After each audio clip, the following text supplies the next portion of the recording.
What's going on? Coach Luca here from Vigor Fitness and Performance, and today we are going to go over some top core exercises. I don't want us to say like the best core exercise of all time, just some core exercises that I really like and some that are, I would say, not done enough, while some are overused. So we're going to touch on a bunch of different ones that, like I said, that you can start plugging into your programs, and I'll explain where, how, and why. Now, one of the things that I definitely want to mention first is, core training encompasses a lot of different things. When you're doing any lift, right, your abs and your core are working if you have them in a good position, right? So, like I said, from deadlifts to squats, if I'm here doing a squat or doing a deadlift and extension, I'm really not training my core, right? But if I'm in a good position, right, and the rib cage is where it's supposed to be, next where it's supposed to be, and I'm moving from the, I would say, in a structurally sound position, then I'm training core all the time. Same thing with presses, right? Instead of moving all around, staying nice and tight, nothing's moving, right? So that's really important to understand that, like, when we're doing any type of exercise, we like to train the core essentially, right? Goblet squats, we'll do a lot of warm-ups with positional breathing where you'll come down into that squat, come out, right? Take a deep breath, take a strong breath out, get that diaphragm in the right position, take a breath in through the nose, and you'll do 10 reps and your abs will be on fire, like I said, because they're in the right position. So that's very, very important to understand that, when we talk about core training, there's a lot of different things that fits into that. Today we're just going to cover some exercises that are new, some that are challenging, some that are very important, and plug them into your programs and just watch how you improve your results, not only with the strength of your core, but also with your lifts, also how you look, all right? So we're going to go through a different set of exercises and just start trying them out. So one of the first exercises we're going to go over is called the dead bug, right? And you'll see why it's called the dead bug. Great exercise to teach not going into extension, right, when we're doing overhead things, any lift, because most of us live in extension, right? So we're kind of always leaning back, and then our core is not working well. The thing is, we take things to the ground because obviously ground-based, it's a regression, right? So we can do this better on the ground than we can standing up, and then we progress it up. So a dead bug position, the start is, imagine you're laying on your back, almost like you're in this squat position, and both of my hands are going to be up, okay? So for me, I'm in an extension somewhat, so you'll see a lot of people that are so in extension that you could put your hand underneath their back, right? So my back is pretty flat on the ground. I'm going to go opposite, right? So this leg is going to go down, this arm is going to go down, right? From this position, when I'm here, I'm going to breathe out hard. And then take in my air through the nose. And then come back up. And then other side.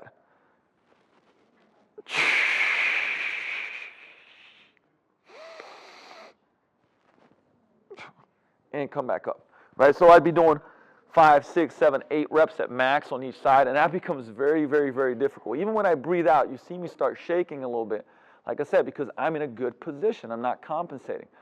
To make this more difficult, you can put an ankle weight on. You can put a 2.5 pound, 5 pound plate in each hand and start making that a little more challenging. It looks simple. It looks easy. It is not. Okay, so for a majority of you that are, like I said, always living in extension, this is a great drill to do. We'll do this as fillers in between RDLs, deadlifts, things like that to get that engagement and keep people down in a neutral position. The second exercise, since we're already on the ground, that fits in here is a reverse crunch. All right, so everybody knows the crunch. Well, a reverse crunch is exactly that. Now, what I'm going to do is, you want to have a counterbalance. So I'm going to put a counterbalance of something that's, pretty heavy here. And first, I'll show it to you without the roller, and then I'll add to it. So I'm going to be as flat as I can be here, and I'm going to pull. So I'm going to get remember, anterior tilt, like, so I'm going to get my hips posteriorly, right? Tuck them. So I'm not going to get my rib cage down, right? But I'm going to get my hips flat, set my back flat, and get my, posteriorly tuck my hips. It just means belly button is going to start facing up, okay? So now I got my core engaged. From here, I'm going to pretty much roll my knees up into my chest and control it down, right? And that's a rep.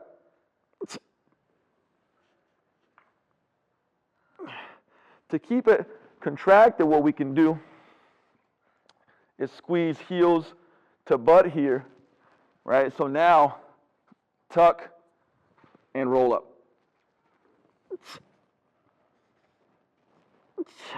Control it down.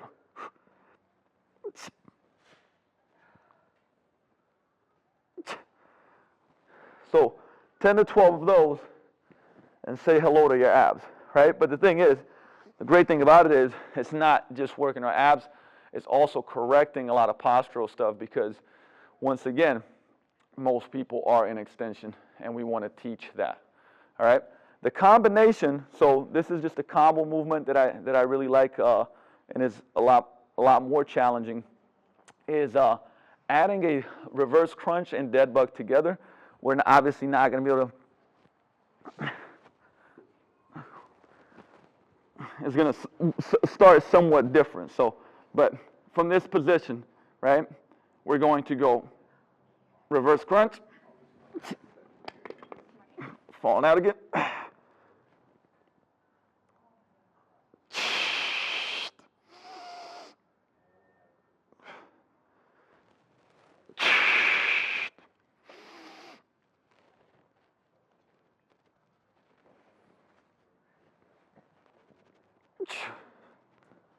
And continue, right? So we're doing one reverse crunch, one dead bug on each side is one rep.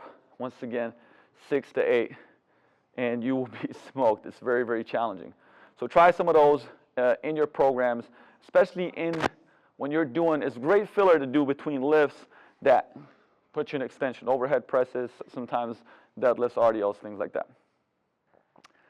So some of the next drills that we're going to do and integrate is our crawling variation, our creep and crawling variations from primal move. So pretty much think about it this way.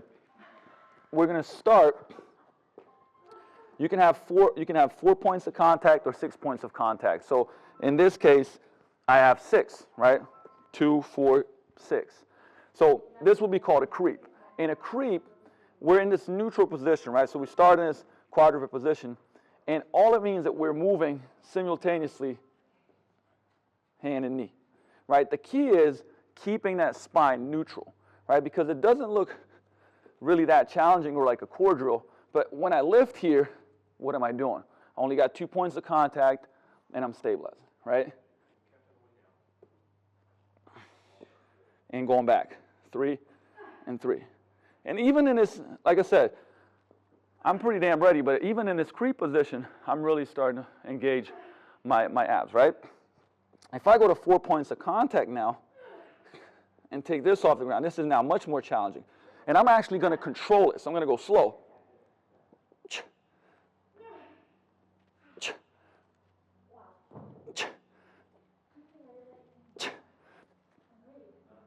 So you can see even my hips having to stabilize and they're shifting, and it's a really good corrective drill. Now, the way to make a person self-aware of how their hips are moving, I'm going to put the foam roller on my back.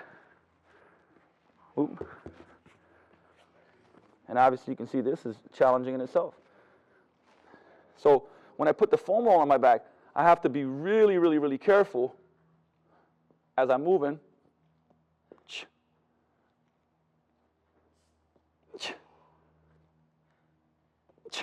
And you can see it fall off, right? So I have to be in a neutral position, and you can put smaller roller or ball so that it doesn't go side to side, and then I constantly have that nice and flat back. And you have to control your movements very, very slowly, okay? So from those positions, what we can also do, right, we can integrate some bird dogs. More challenging ones, ones off the ground, we can go from this position into sit-outs. Once again, constantly integrating core, right? Going to the other side, sit-outs, integrating core. So there's so many different things we can do from our crawling positions, and we can add in different patterns as moving from side to side, diagonally. Right, so I love all of that. Obviously, you can do it from that 4-point, 6-point position.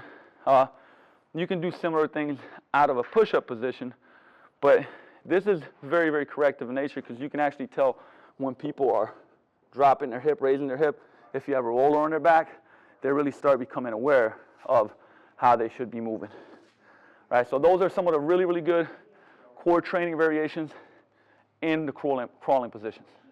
All right, so this next drill is definitely a little bit more challenging. I'd put it into intermediate advanced section. It's called a Superman, and we start in a push-up position, and it's important that right off the bat we just drill that push-up position so we're pushing the ground away and not letting ourselves sag into our lats and sink into our lats, butts tight.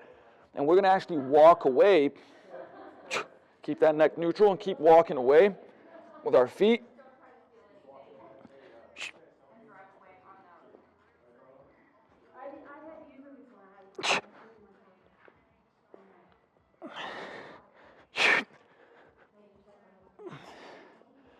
And coming up to that push-up position, right? So once again, I'm not losing my position, so my neck's in a good position.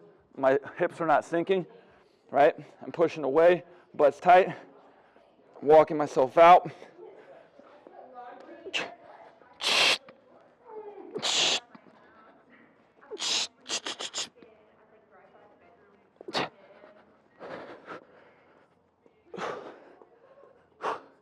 So just 5-6 reps of that, extremely challenging, preventing extension, right? We got to make sure, and the thing is you can shorten that up significantly. You could even work from the knees, in which situation you'd be walking yourself out, okay? But like I said, try it from that push-up position. Make sure you got a good position. Butt's tight, hips are neutral. We're pushing away, we're not sinking onto our lats, and next in a good position, and go right after it. All right, this one is including a kettlebell, and we're actually going to do, in essence, some flexion if you think about it, but it's a kettlebell sit-up. We can do this with 2 kettlebells. In this situation, I'm using 1, which is going to also create some resisting rotation here. But at the top, I'm also going to also press it. So there's a bunch of different combos that we can do from this, and you've seen my Turkish Kettlebell Getup videos, and obviously, you know, TGU's Turkish Getups are awesome core exercise. But this is a combo that I love to do when we plug in some, I would say, flexion-based stuff. And Danny's going to hold my legs down. You can do it without that. I'll put a sandbag over it sometimes. But because I'm doing this combo, you'll see why.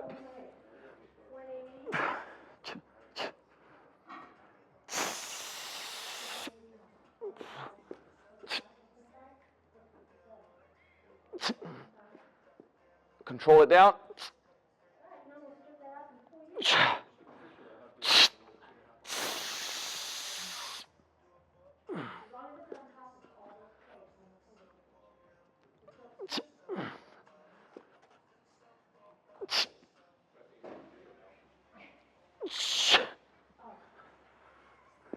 So you can see, once again, I'm hissing, I'm getting my rib cage in a good position.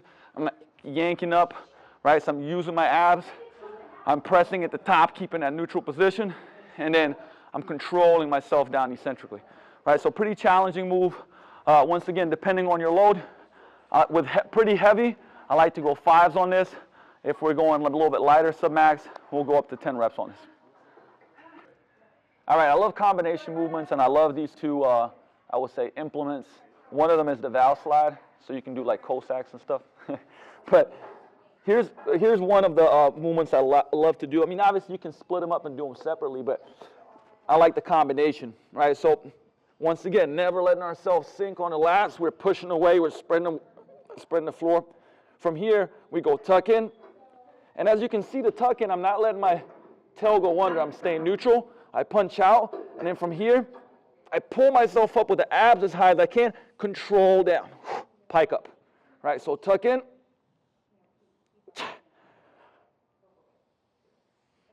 Pike up, control. Squeeze. Right? So I'm keeping that spine neutral. I'm pushing the ground away consistently, not letting myself sag. That combo for 8 or 10 is killer. You can pretty much do the same thing, and it's going to be a little bit different with the Swiss ball. So from here, like I said, we're going to push away. We're going to come and tuck in, stay neutral. And from here,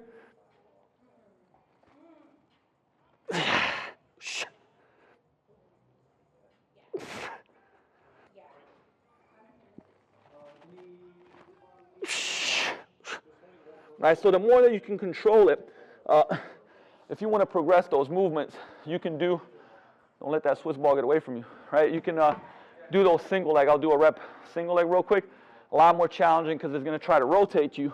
So imagine now we're in this position, right? We're not letting ourselves fall, squeezing our butt, pushing away, coming in, tuck,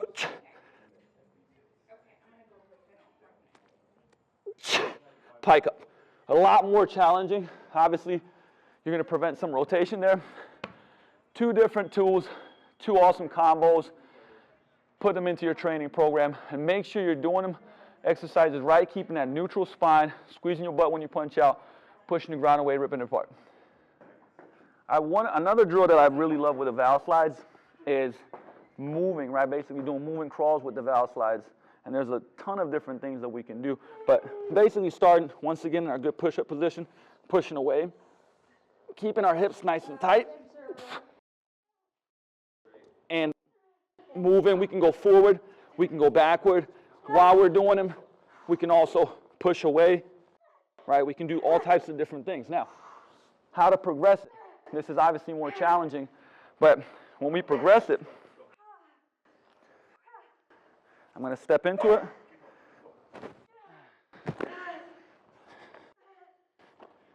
This is a little bit of a setup.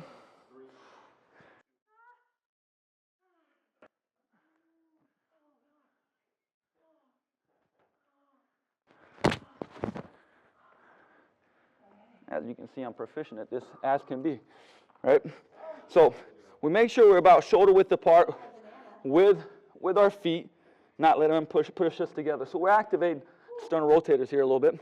We're not letting our arms get close. And now,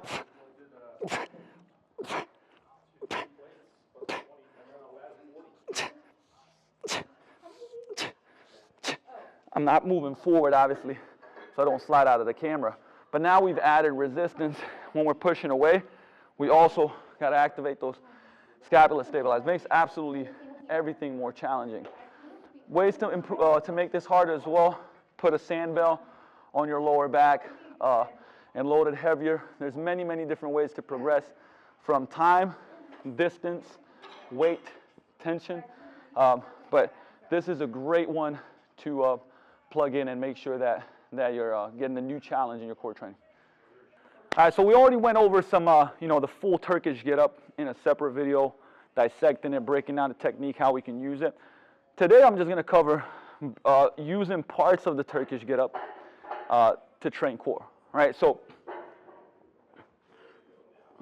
we get into our bottom position here. Right, so what I love doing, and this is great for drilling movement and finding those weaknesses. But if you think about that first part of that the get up, right? We're driving through that heel, we're pushing that heel out so the leg doesn't come off the ground.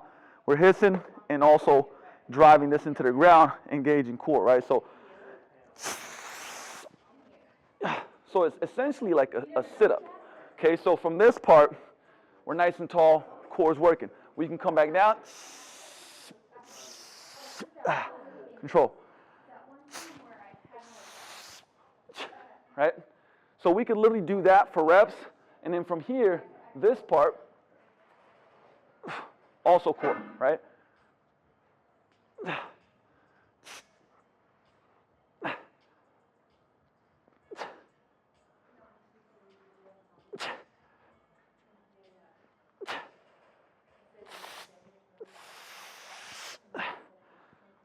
So you can work either just one part for reps, two parts put together. Where is there a weak link that you need to work on, and then just working on it. Also slowing it down. Like think slow-mo, think pressing slow-mo on a record button, on a DVD button, right? Where it's like now I'm pretty much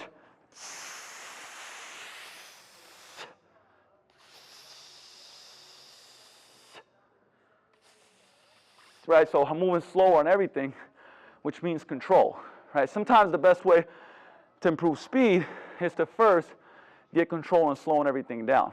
So that's how you can use the Turkish Getup too, and you can build it from there on up. But that bottom part is great for core engagement and just working certain segments of that and really controlling it and working it for reps. Like I said, take a weight that's challenging yet at the same time that you can control and that the shoulder doesn't become a limiting factor. Some of my favorite exercises for the core are loaded carries. Now I'm just going to go over a couple of things with the kettlebell. But remember, anything that we can do, dumbbells, we can do sandbags, we can do, you name it, right? Sandbells to farmer's walk implements to anything you can imagine, right? Strongman stuff. But kettlebells obviously are just a great start. Now, usually we'll actually start most people off with 2 kettlebells, right? Which is less, I would say, it's actually less of an advanced drill because we're leveling it out, right? So we just hold 2 bells and walk. Now, with 1 bell, we're also resisting, right? Flexion to the side, so and some rotation and things like that. So making sure that a person can handle 2 and has good posture and has good, if it starts becoming too heavy, then like loaded carries, especially single arm kettlebell walks, become, can I would say drive some more dysfunction. So don't start them off too heavy. But like I said, we always say walk in a straight line. What we'll also try to do is to make these pronounced steps, right? Versus these choppy ones. Sometimes you'll see people walking all over the place and not controlling it, right? But just being in a neutral position here, right? It's challenging. Obliques are working on the other side. If I keep my ribcage down and have a good position, like this is just challenging to hold. So once we start walking or even doing figure 8s, things like that, going forward and backward, it becomes very, very, very challenging, right? So we can have 2 bells. With 2 bells, we can go heavier. With 1 bell, we want to make sure we can keep good posture and control, right? And then we can also go into the rack position, right, which is a little bit different. But we'll always teach elbow right under the wrist, keeping the wrist straight so it's not bent, it's not collapsing. So this also is somewhat different, but also challenging. Same thing. We can go 2 bells. We can go 1 bell, right? Keeping that, raising that foot. We can also walk reverse. The key here, a lot of times, what you'll see as a compensation is the lean back, right? Where I'm just leaning back on my joints versus keeping that tall on a string posture, keeping my ribcage down. Once again, just holding this here is very, very, very challenging, right? So we can use sandbag and crushing that, heavier handles. We can do stones. We can do a lot of different stuff. But this is an awesome start. Dumbbells, the kettlebells are, to me, a lot friendlier to work with in some of those loaded carries.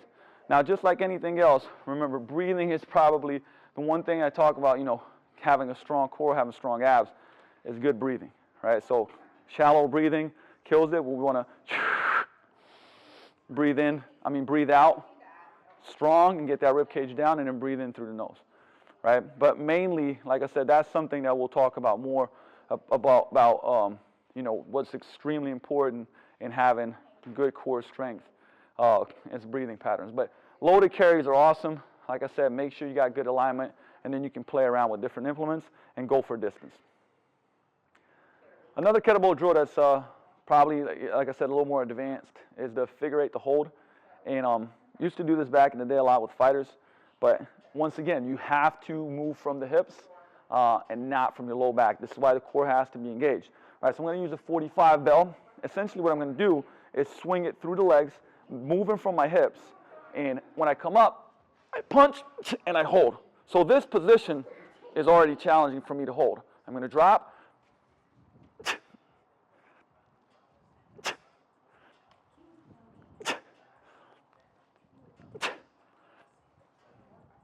So it's important, once again, you'll see a lot of leaning back here. So starting from a position where we're neutral is real important. When I drop down, I'm moving from the hips, punching up, exploding from the hips, using core so I'm not hyperextending, right? So as I come through,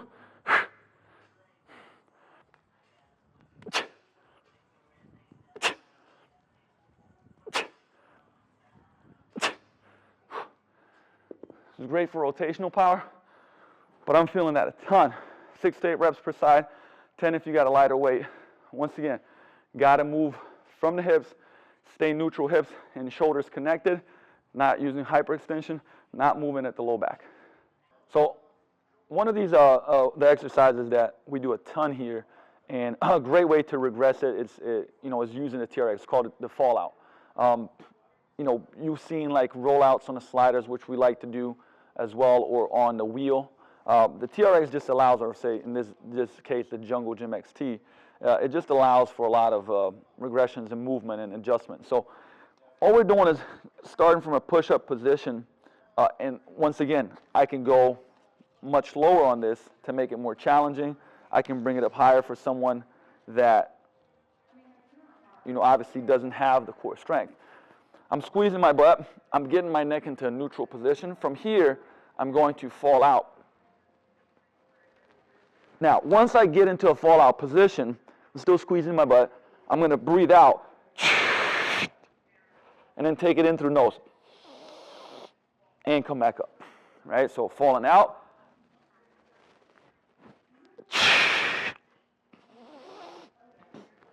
And come back up. The breathe out is, so there's a couple of things that you'll see happen, right? As I fall out, a lot of people reach forward with their neck. So we want to keep that neck neutral. As we're falling out, it's in a neutral position. And so we breathe out to go from extension and bring that rib cage down, right? So that's very, very important. And if somebody can't control that, we do want to get into this position, but if somebody's shoulder mobility, thoracic mobility is not good, then we're going to just end shorter and still have that breathe out, right? So a lot of modifications here. Obviously, we can go walk further up. We could bring these straps further up, but we can walk further up and just start from here.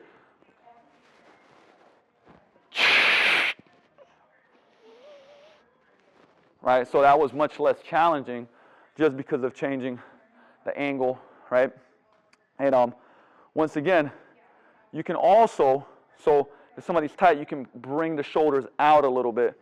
So if they're not in and people are tight, have that forward head posture, we can come out at an angle a little bit to get them feeling a little better in the shoulders.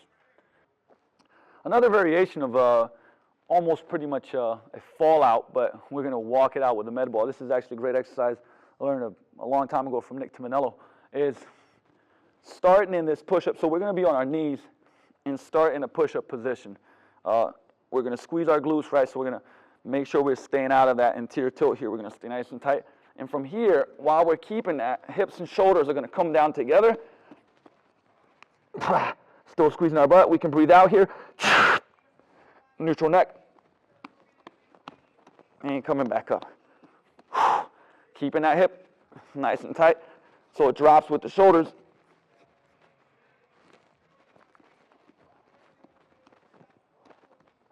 So that was just 2, and you get 5 to 6 of those, and it's very, very, very challenging. Make it more challenging. Breathe out at the back end of that. Make sure your neck is in a neutral position. Walk back up. Shoulders and hips should be moving together.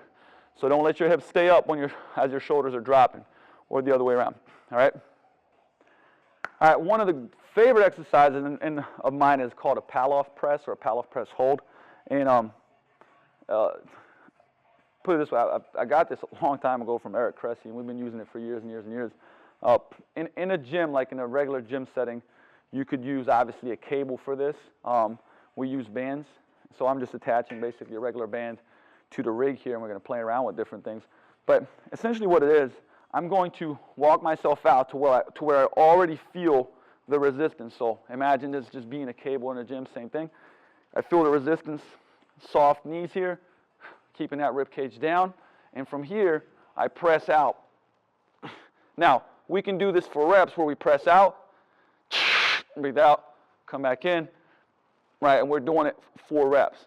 Or we can do it for time and press out. And a key thing is here, if I was looking at my belly button, that my belly button is facing in the direction of my hips and it's not rotating, right? Because that way what we're doing is we're resisting this, right? We're resisting that rotation in a good position, okay? So this can be regressed or progressed into, like I talked before, you know, from the ground up, right? So I'm going to give you an exact example here where this is the bottom position,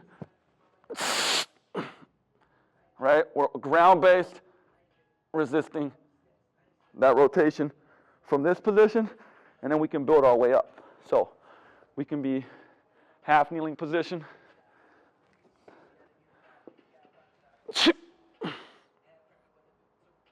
We can be in a tall kneeling position.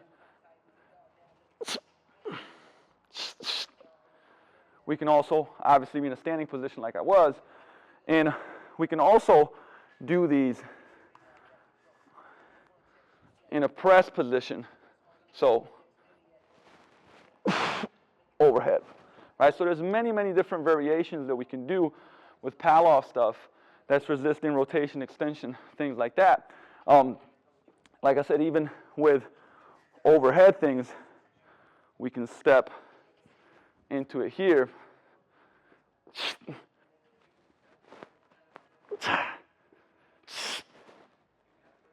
So we can do holds and presses. Remember, that would be pulling me back. So I'm resisting that extension.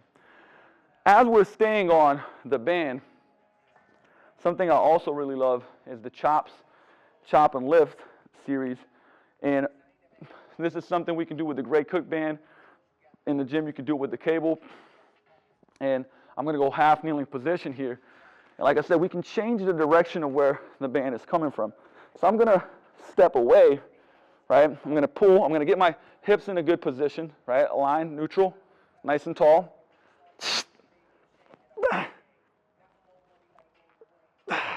And from this position, we like to do a breathe out.